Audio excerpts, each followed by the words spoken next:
أعوذ بالله من الشيطان الرجيم.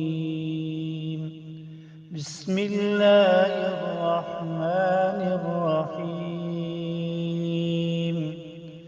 والتين والزيتون وطور سينين وهذا البلد الأمين. لقد خلقنا الإنسان في أحسن تقويم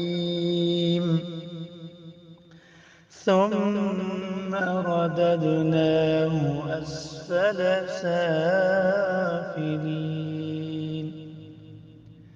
إلا الذين آمنوا وعملوا الصالحات فلهم أجر غير ممنون. فما يكذبك بعد بالدين؟ أليس الله بأحكم الحاكمين؟ صدق الله.